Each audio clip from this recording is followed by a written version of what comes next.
గౌరవనీయులైన ముఖ్యమంత్రి వర్యులు రేవంత్ రెడ్డి గారికి నమస్కారాలు సార్.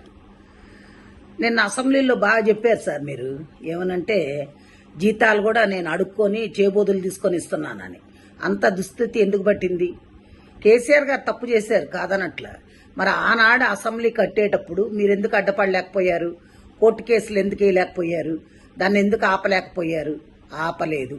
సరే, అయిపోయింది.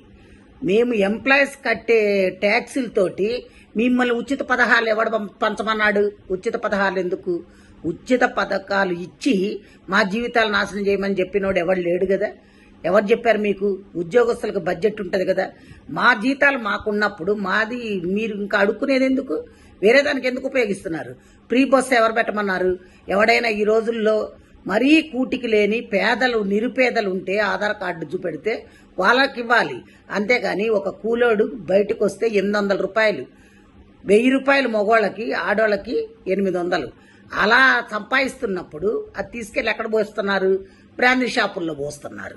అదే నువ్వు ఈ ఉచితాలు పెట్టకుండా ఉద్యోగాలు వచ్చే పొజిషన్లో చేసుండి ఇండస్ట్రీస్ తీసుకొచ్చుంటే కంపెనీల్లో ఉద్యోగాలు వచ్చాయి చేసేవాళ్ళు. అసలు ఇవన్నీ ఎందుకండి?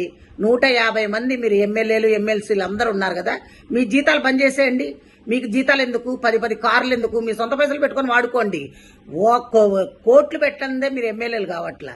అలాంటప్పుడు మీకు అన్ని వసతులు కావాలి, 1వ తారీఖు జీతాలు కావాలి, మీరు ఫండ్స్ కావాలి, మెడికల్ బిల్స్ కావాలి, అన్నీ కావాలి. ప్లెయిన్లో ఊరికనే తిరగాలి, ఇవన్నీ కావాలి. ఇవన్నీ ఎక్కడి నుంచి వచ్చినాయండి? ప్రజల సొమ్మండి, మేం కట్టే ట్యాక్సులండి.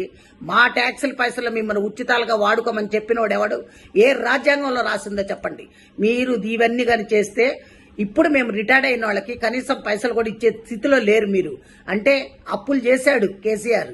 అప్పులు చేసిపోయిన ముఖ్యమంత్రి ఒక ఆయన ఆస్తులు నీకు దమ్ముంటే ఆయన ఆస్తుల్ని అలమేయండి. ఆయన ఆస్తుల్ని జప్తు చేసి అప్పులు కట్టించండి. ఇది ఒక చట్టం దాండి. స్టేట్ గాని సెంట్రల్ గాని మీ ఇష్టం వచ్చినట్టు వాడుకొని మాకు ఉచితాలు ఇస్తున్నాం, మీకు ఉచితాలు ఇస్తున్నాం అని చెప్తున్నారు. ఉచితాలు ఎవరికి ఇస్తున్నారు? ఉచితాల పేర్లతోటి మీ కార్యకర్తలకి దోసి పెట్టుకుంటున్నారు. అంతేగాని మీరు ఎవరికి ఏం చెయ్యట్లా, న్యాయం జరగట్లా అక్కడ.